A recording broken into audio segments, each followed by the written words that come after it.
बिस्मिल्लाहिर्रहमानिर्रहीम अस्सलाम वालेकुम डियर स्टूडेंट्स। आज हम सीखेंगे 9th class physics chapter number 9 transfer of heat के न्यूमेरिकल क्वेश्चंस। इनको कैसे सॉल्व करना है मैं आपको सिखाऊंगा और ये वेरी वेरी इंपॉर्टेंट हैं बोर्ड एग्ज़ाम के लिहाज से। ये दो ही न्यूमेरिकल प्रॉब्लम है इस चैप्टर के और दोनों में से कोई एक जो है वो आ सकता है और इम्पॉर्टेंट है। ठीक है जी, आपने इनको अच्छे से अंडरस्टैंड करना है क्योंकि जो बोर्ड के पेपर में आते हैं वो थोड़ा सा चेंज होके आ जाते हैं। ठीक है, तो जिन्होंने इसको अंडरस्टैंड किया होता है वो तो अटैम्प्ट कर लेते हैं, जिन्होंने जस्ट रटा लगाया होता है वो फिर उनके लिए प्रॉब्लम बन जाती है, उसको कंप्लीट सॉल्व नहीं कर सकते। तो आपने इसका कंसेप्ट अच्छे से क्लियर करना है। देखें जी, स्टार्ट करते हैं और स्टार्ट करने से पहले डियर स्टूडेंट्स, अगर आपने चैनल को सब्सक्राइब नहीं किया तो चैनल को सब्सक्राइब भी कीजिएगा और फजल एकेडमी का हिस्सा भी बने। देखें जी, प्रॉब्लम वन है जी, during winter heat escapes from your home through the glass windows that open to the lawn. What is rate of flow of heat through a window of thickness 10 centimeter and area 2 meter square if temperature in the room is 15 and that of lawn is -1. ठीक है जी, thermal conductivity glass की दी हुई है। देखें बगैर time ज़ाया कि हम स्टार्ट करते हैं जी कि ड्यूरिंग विंटर, जब सर्दियों का मौसम होता है, हीट स्केप्स, ठीक है, जब आपको पता है जब रूम के अंदर हीट होती है, आपके घर के अंदर हीट ज़्यादा होती है और बाहर के मुकाबले बाहर देखा जाए तो इतनी ज़्यादा हीट नहीं होती। तो आपको ये कंसेप्ट अच्छे से क्लियर होगा कि हीट ज़्यादा से, जहाँ पर हीट ज़्यादा होती है वो ज़्यादा से किधर जाती है, कम की तरफ जाती है। तो यहाँ पर भी यही हो रहा है कि हीट स्केप का मतलब होता है निकल जाना, खारिज होना फ्रॉम योर होम, आपके होम से। किस तरीके से जी, थ्रू द ग्लास विंडो के through that open to the lawn, यानी कि ओपन। मैं सिंपल तरीके से अगर बताऊं तो आपके रूम से, आप यूं समझ लें कि आपके रूम से, आपके होम से हीट निकल कर बाय लॉन की तरफ चली जाती है। ठीक है, क्योंकि लॉन का टेम्परेचर कम है और रूम का टेम्परेचर ज़्यादा है या होम का। तो what is rate of flow of heat, ये कितनी स्पीड से, यानी कि वो कितने रेट उसका है जो वो जा रही है। जहाँ पर एक बात अपने माइंड में रखनी है, यहाँ पर rate of flow of heat बात हुई है। रेट, जब रेट का बात हो जाए तो इसका मतलब है कि पर यूनिट टाइम के हिसाब से हम देखते हैं कि कितनी हीट फ्लो कर रही है। ठीक है जी, चलें हमें डाटा नोट करते हैं फिर आपको मज़ीद क्लियर करता हूँ। देखें, जब उसने कहा ना कि during winter the heat escapes from your home through the glass window that open to the lawn, what is rate of flow of heat. ये जो उसने कहा ना what is rate of flow of heat, तो rate of flow of heat को आप Q/T से represent करते हैं। अगर जस्ट कहा जाए ना फ्लो ऑफ हीट या हीट का जिक्र हो तो हीट को हम जस्ट रिप्रेजेंट करते हैं Q से, लेकिन यहाँ पर वर्ड यूज हुआ है रेट। तो जब भी रेट का वर्ड यूज़ हो जाए तो आपने उसी चीज़ को T से साथ डिवाइड भी करना है, क्योंकि पर यूनिट टाइम भी बात होती है। ठीक है, तो ये Q/T हमने फाइंड करना है। अच्छा, through a window of thickness 10 centimetre, thickness यानी कि जिसको हम यहाँ पर L से रिप्रेजेंट करेंगे और जो कि 10 सेंटीमीटर है, और इसको हम 100 से डिवाइड करेंगे तो ये 0.1 मीटर में कन्वर्ट हो जाएगा। ठीक है जी, and area 2 meter square, area कितना है जी, 2 meter square. If temperature in the room is 15 degree centigrade and that of lawn is -1। देखें जी, यहाँ पर दो टेम्परेचर गिवन है। एक टेम्परेचर रूम का 15 डिग्री सेंटीग्रेड है जो कि ज़्यादा है, और दूसरा लॉन का टेम्परेचर गिवन है जो कि -1 है जो कि कम है। यहाँ पर ये आप देख रहे होंगे, एक लिखा हुआ है T और सबस्क्रिप्ट में एक H लिखा हुआ है और दूसरे के साथ छोटा सा C लिखा हुआ है। H से मुराद ये वो साइड है जहाँ पर हीट ज़्यादा है, वो चीज़ हॉट है, और C मीन कोल्डर, वो साइड जहाँ पर टेम्परेचर कम है। तो आप देख सकते हैं रूम का टेम्परेचर ज़्यादा है तो इसलिए हमने TH कह के इसको 15 लिख दिया आगे, और जो जिसका टेम्परेचर कम था उसको हमने TC लिख के और आगे -1 कर दिया। आपने इसको वैसे T1, पहले जो बुक थी उसमें T1 और T2 से हम पढ़ाते थे। अब इसमें क्या है, आपने TH और T, यहाँ जो टेम्परेचर ज़्यादा होगा ना उसको आपने TH कह देना है, जो कम होगा उसको आपने TC कह देना है। ठीक हो गया जी। और थर्मल कंडक्टिविटी जिसको K से रिप्रेजेंट किया जाता है, जो कि 0.8 वाट पर मीटर पर केल्विन। ठीक है जी, ये K के ऊपर -1 भी है, बाय मिस्टेक नहीं लिखा हुआ। तो चलें जी, आपने क्या करना है जी, सबसे पहले आपके पास ये एक फार्मूला है जो आप पढ़ चुके होंगे कि Q/T is equal to KA/TH-TC/L। ये जो TH-TC है ना, इसको हम अलग से सॉल्व कर लेते हैं। पहले देखते हैं जी, Q/T फाइंड आउट करने के लिए K चाहिए, जो कि गुड, नो प्रॉब्लम, हमें गिवन है। A की वैल्यू, एरिया भी गिवन है जी, मसला ही नहीं है। और TH-TC, ये जो टेम्परेचर डिफरेंस होता है, ठीक है, ये भी दोनों वैल्यूज़ हमें गिवन है, हम टेम्परेचर डिफरेंस फाइंड कर लेंगे फिर इसमें पुट करेंगे। और L भी गिवन है। देखें जी, सबसे पहले ना हम टेम्परेचर डिफरेंस फाइंड आउट करते हैं। Temperature difference del T is equal to TH-TC, यानी कि ज़्यादा वाले से कम वाले को आपने माइनस करना है।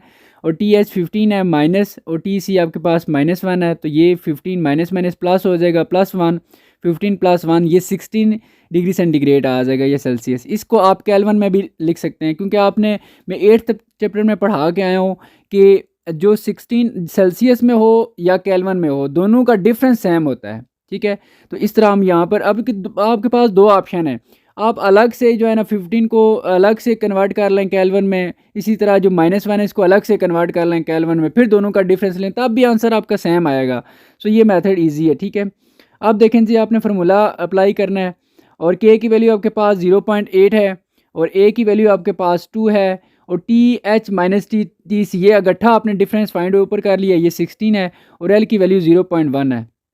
यहाँ पर आपने क्या करना है जी, ये जो ऊपर वैल्यूज़ हैं 0.8 इंटू 2 इंटू 16, इन तीनों को आपने मल्टीप्लाई कर लेना। ठीक है, मैं आपको बता देता हूँ, ये देखें इन तीनों का मल्टीप्लाई करेंगे तो ये 25.6 आ जाएगा और डिवाइडेड बाय 0.1। अब आपने इन दोनों को डिवाइड करना है तो ये 256 और ये देखें ट्रांसफ़र ऑफ हीट, यानी कि के ओवर टी का यूनिट क्या बनेगा, हीट का यूनिट होता है जॉल और नीचे जो टाइम है टाइम का यूनिट होता है सेकंड, तो इस तरह यूनिट इसका बन जाएगा जॉल पर सेकंड।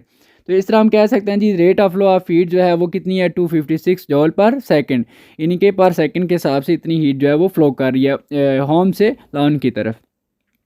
तो ये बहुत इजी है जी, आपने इसको अंडरस्टैंड करना है। देखें इसमें अगर पेपर में जब आता है तो कुछ ना कुछ इसका चेंज कर देते हैं। ठीक है, हो सकता है यहाँ से आप वो पूछ लें कि just the flow of heat, rate का वर्ड यूज़ ना करें और आपको टाइम दे दें। ठीक है, तो इस तरह प्रॉब्लम चेंज होकर भी आ सकता है। लाइक ये दूसरा जो प्रॉब्लम है ये इसी तरह ही है जैसे मैं आपको बता रहा हूँ अभी, देखें जी, ताकि आपका मज़ीद कंसेप्ट क्लियर हो जाएगा, ये ज़्यादा इंपॉर्टेंट है। अच्छा जी, calculate the amount of heat that flows through a copper rod, ये जो आपको के की वैल्यू दी हुई है, of length 1/2 meter and cross sectional area 5 × 10⁻⁻⁴ meter square in 1 minute while temperature difference of 50 is maintain between its end. देखें जी, डाटे को नोट करते हैं। डाटे में वो कह रहा है calculate the amount of heat. देखें यहाँ पर उसने rate of flow of heat नहीं कहा, बल्कि सिर्फ वर्ड यूज़ की है अमाउंट ऑफ हीट। तो हीट के लिए जो हम सिंबल यूज़ करते हैं वो हमारे पास क्यू है। That flows through a copper rod. ठीक है, यहाँ पर के की वैल्यू देखें दी हुई है, ये भी हम लिख लेते हैं, के इज इक्वल टू 390 वाट पर मीटर पर केल्विन ऑफ लेंथ। ये जो अभी कॉपर रॉड की बात हो रही थी, बीच में हमने के की वैल्यू भी उसने दे दी है। Copper rod of length 1/2 metre, उसकी लेंथ कितनी है जी, लेंथ हम इसको एल से रिप्रेजेंट करते हैं जो कि 0.5 मीटर है। And cross sectional area, cross sectional area यानी कि ए से रिप्रेजेंट करते हैं और जो कि 5 × 10⁻⁻⁴ है इन 1 मिनट। देखें यहाँ पर टाइम दे दिया गया, टाइम कितना है जी 1 मिनट और 1 मिनट में 60 सेकंड होते हैं। ठीक है, ये आपके पास जो डाटा नोट करें हम। यहाँ पर एक बात नोट करनी है आपने, जो ऊपर वाला प्रॉब्लम था ना उसमें उसने rate of flow of heat कहा था, यहाँ पर उसने सिर्फ हीट कह के, फिर टी तो ज़ाहिर सी बात है रेट में काउंट होता है, टी अलग से उसने वैल्यू दे दी है। अच्छा जी, उसके बाद वो कहता है वाइल टेम्परेचर डिफरेंस ऑफ 50, यहाँ पर उसने अलग अलग टेम्परेचर नहीं दिए बल्कि डायरेक्ट एक ही उसने टेम्परेचर डिफरेंस दे दिया है, यानी कि डेल टी हमारे पास कितना है जी 50 सेल्सियस या 50 डिग्री सेंटीग्रेड, जो कि केल्विन में भी सेम होता है। ठीक है, जितना अगर सेल्सियस में होता है उतना ही केल्विन में होता है। ठीक है, ये चीज़ आप अगर नहीं आपको समझ आई तो आप लोगों ने क्या करना है, जो 8 चैप्टर के न्यूमेरिकल प्रॉब्लम मैंने सॉल्व करवाएं उनको आपने देखना है। ठीक है, वहाँ पर मैंने ये कंसेप्ट क्लियर किया हुआ है।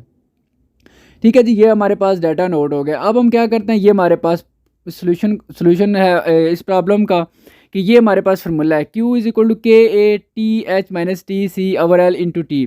देखिए जी, ये आपने दोबारा से नहीं लिखना, मैं साइड पे इसलिए पहले लिख लेता हूँ ताकि हम देख लें कि कौन कौन सी चीज़ें हमें गिवन है।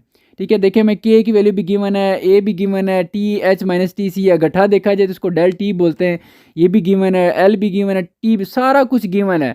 यानी कि आपको एक सिस्टम दे दिया गया है, इनपुट भी दे दी गया, आपने जस्ट इसमें मशीन में यानी कि सिस्टम में पुट करना है और आपको सिस्टम जो है वो आउटपुट दे देगा। अब देखें जी, के की वैल्यू आपके पास कितनी है 390 और ए की वैल्यू आपके पास 5 × 10⁻⁴ है और T H minus T C, ये जो टेम्परेचर डिफरेंस होता है जो कि ऑलरेडी उसने इकट्ठा ही दे दिया था 50, और नीचे एल की वैल्यू देखें 0.5 है और टाइम आपके पास 60 सेकंड है। ठीक है, ये इसको सॉल्व करने का आपके पास बहुत से ऑप्शन है, मैं सबसे आसान तरीका आपको बताता हूँ। आप क्या करें, ये जो ऊपर वैल्यू लिखी हुई है 390, इसको आप लिख लें इंटू 5 और जो 10⁻⁴ है इसका मैं बताता हूँ, इसको आपने नीचे ले जाना है। फिर उसके बाद 50 लिखें और 60 लिखें, ऊपर वाली सारी वैल्यूज़ आपने लिख दी। और जो 10⁻⁻⁴ था ना, ये नीचे आके 10⁻+4 हो जाएगा और साथ 0.5 भी आ जाएगा। अब आपने ये जो चारों वैल्यूज़ हैं ना ऊपर 395, 50, 60, इनको आपने मल्टीप्लाई करना है। मल्टीप्लाई करेंगे तो ये वैल्यू आपके पास आ जाएगी 58, 50 और 000। और नीचे देखें जो 10⁻⁴ होती है ये 10,000 के इक्वल होती है, यानी कि 10⁻⁴ है ना, तो 4 ज़ीरो आप लगा दें और 0.5, ठीक है। अब आपने क्या करना है, ये सारी ऊपर वाली वैल्यू इसी तरह लिखनी है। 10,000 को 0.5 से मल्टीप्लाई करना है तो ये 5,000 आ जाएगा। अब आपने क्या करना है, इन दोनों को आपस में डिवाइड करना है। जैसे ही आप डिवाइड करेंगे तो 1170, और क्योंकि ये हीट है तो हीट का यूनिट होता है जाउल। ये आपका प्रॉब्लम यहाँ पर कंप्लीट हो जाता है। देखें जी, बहुत आसान था और ये वेरी वेरी इंपॉर्टेंट है। इनको कोई भी स्टूडेंट हटा ना लगाए, इनको अंडरस्टैंड कर लें। देखें 2 ही प्रॉब्लम है, इतना आपका टाइम भी ज़ाया नहीं होगा। मैं तो नहीं कहता ज़ाया, क्योंकि पढ़ाई में आपका टाइम ज़ाया ये नहीं होता, ठीक है। ये भी आपका, आप अगर इसको अंडरस्टैंड करें तो आपके लिए फ़ायदा ही है, ठीक है जी। अपना बहुत सारा आप ख्याल रखिएगा। मैं इंशाल्लाह नेक्स्ट वीडियो में दोबारा से आपके साथ मिलूँगा और नेक्स्ट टारगेट को हम अचीव करेंगे। और अपना बहुत सारा ख्याल रखिएगा जी। तब तक के लिए अल्लाह हाफ़िज़।